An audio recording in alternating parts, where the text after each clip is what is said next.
근데 저는 그 위에다 넣는 것도 달기가 돈이 없어서 네. 그 이불을 네. 그 베란다 그 난간대 있잖아. 네. 거기다 이렇게 넣어놨는데 21층에서 휙 밑으로 떨어져가지고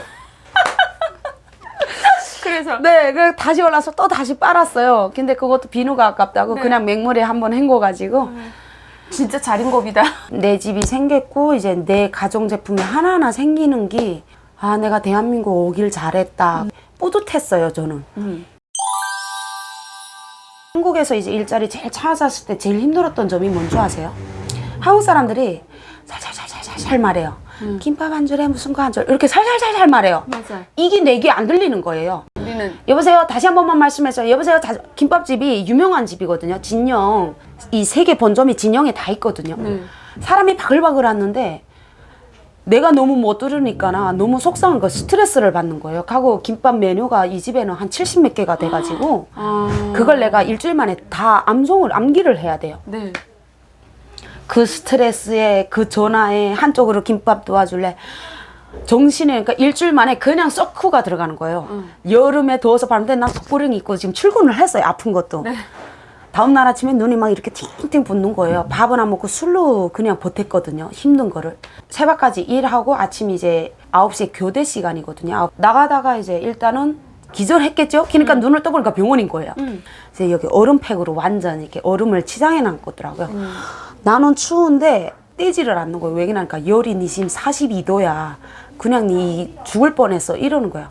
왜 그걸 몰라? 그러니까 열은 나는 건 알았는데 그 정도일 줄은 저도 모르고 이랬거든요. 다시 또 일을 한 거죠. 그렇게 돈을 좀 많이 모으셨어요? 아니요. 거기서 일하다가 끝내 중단당했어요. 왜요? 계속 열이 나니까. 건강검진 받아보라고. 보건증을 뗐는데 아무 이상이 없거든요. 근데 열은 계속 나는 거예요. 술에 이제 간이 나빠지는 걸 몰랐거든요, 그때는. 그것 때문에 이제 열이 났는데 그다음 이제 병원에 가보라고 일을 잘리는 거예요. 그래서 그때 이제 돈 받은 게 170 받은 거거든요. 일을 한 달도 못 채우고 나왔으니까. 그 170 받아가지고 병원비로 다 날렸어요. 이제 병원에 갔는데 이제 술 중단하라고.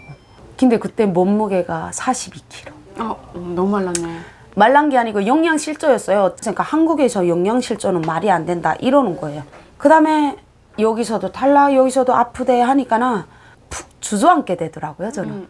살 가치가 없어졌다. 이전 내가 한국에서 이 일도 저 일도 다 해봤는데 안 되겠다. 막 그 고깃집에서도 일해봤거든요. 주방 일해서 이거 썰어보고 진짜 그 계란찜도 한번 해보고 손 다 대고 다음날 아침에 눈이 막 붓고 고생 많이 했네. 엄청 힘들었어요. 일을 여기서 찾는 게. 그러다가 이제 병원에서 진단을 그냥 뚝 때려줬어요. 시청에다가.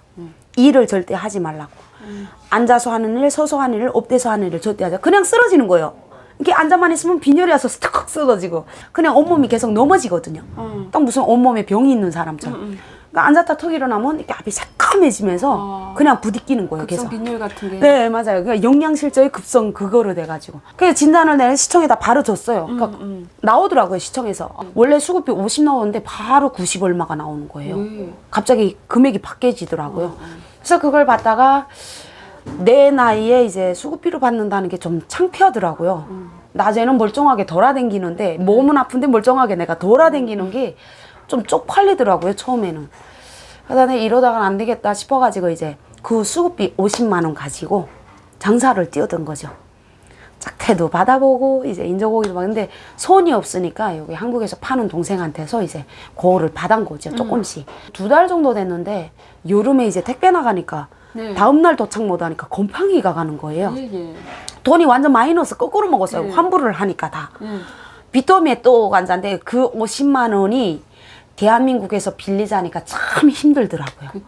내가 그때 돈 맛을 알았어요. 그때 이 대한민국에서는 내가 진짜 돈이 없으면 안 되겠구나. 부모도 없고. 네, 형제도 없고 가족도 없고 아무리 이제 이웃이 좋다 해도 먹는 거나 이제 입는 거나 도와는 줘도 금전적으로는 도와는 안 주느나 그거를 뼈저리게 느낀 거예요. 친구분한테서 이제 그거를 빌린 거죠. 50만 원을. 네, 빌려서 이제 그거를 내가 일주일 안에 갚는다 하고 그거를 이제 그 마이너스 된 걸 보충해서 이제 밀어넣고 이제는 중국에서부터 직접 해야 되겠다.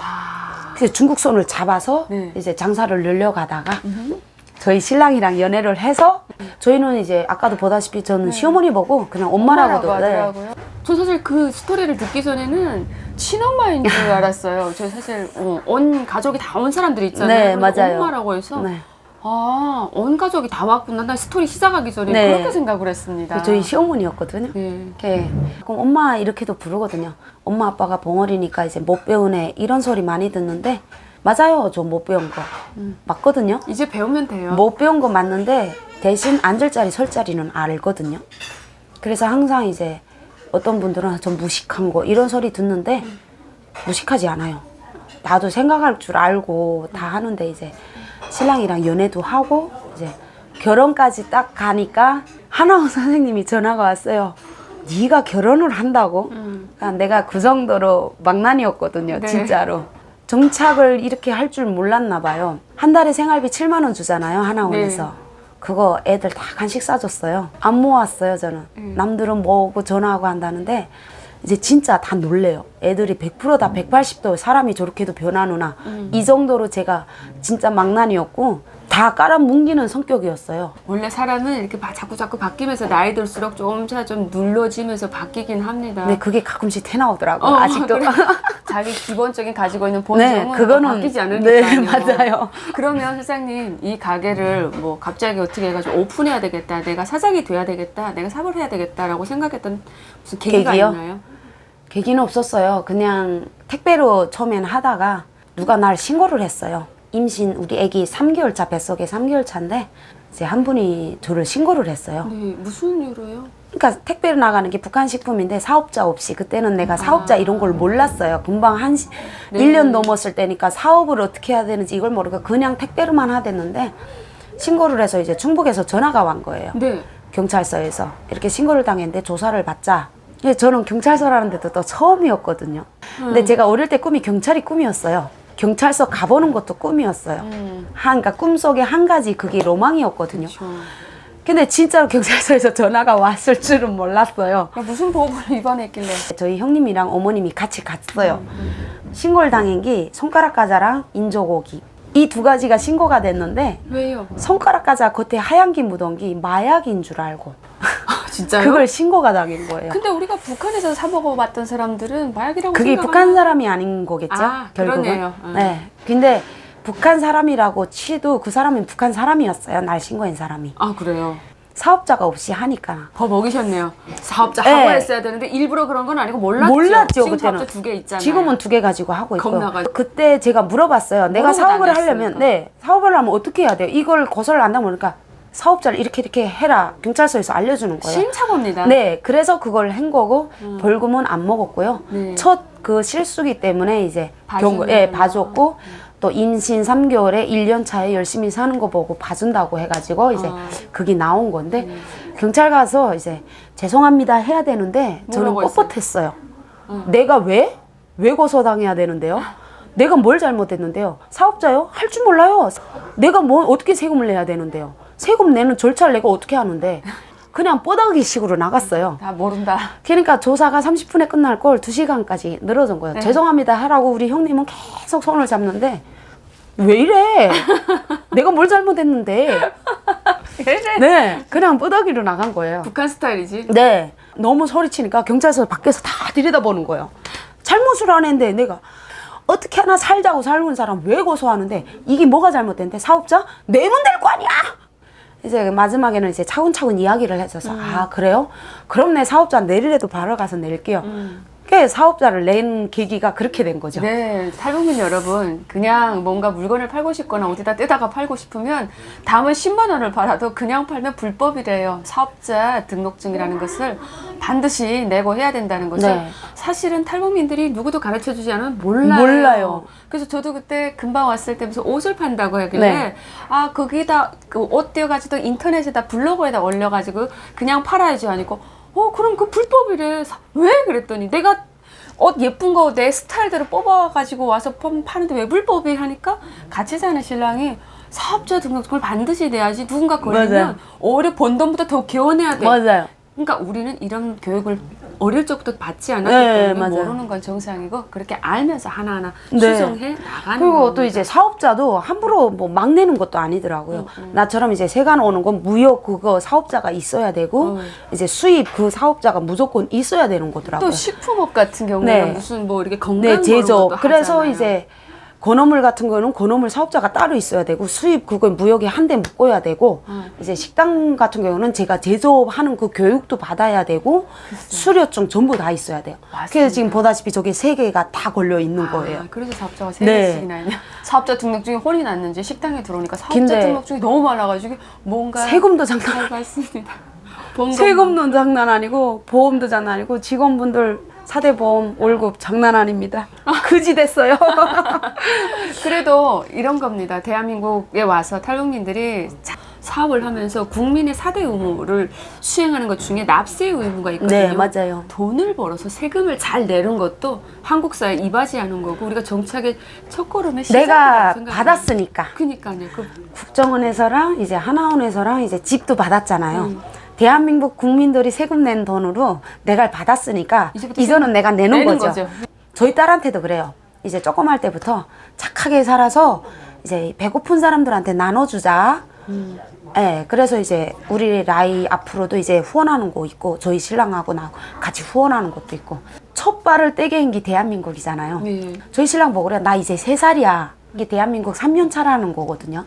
나 이제 첫 발걸음 뗐으니까 아직 몰라. 더 배워줘.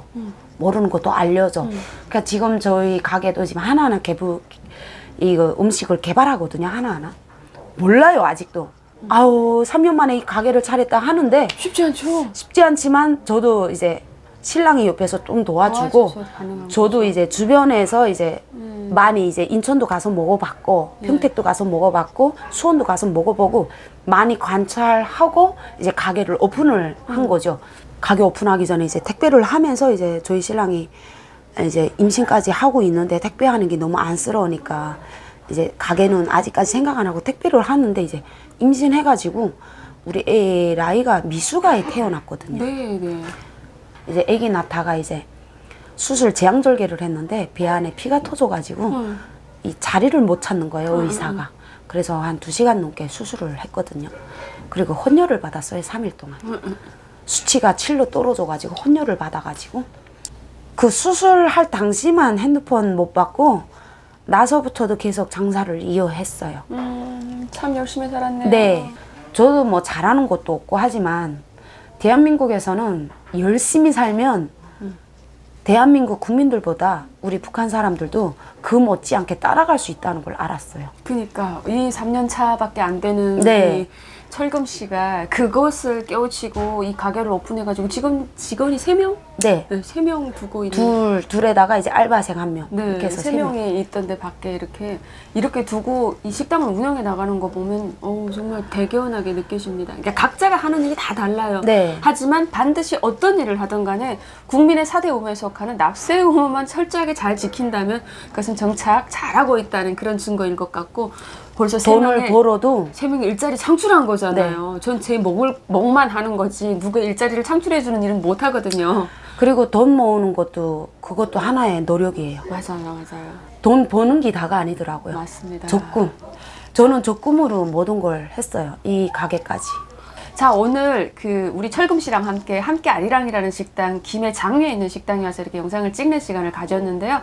여러분 한번 기회가 되시면 부산이나 경남 지역에 계신 분들 이 식당으로 한번 와보십시오. 여기 김해 함께아리랑 네이버에 들어가시면 함께아리랑 1번으로 뜹니다. 자, 리뷰글도 벌써 이제 20일째인데 리뷰글 올라가고 있거든요. 고객들의 반응 귀 기울일 거고요.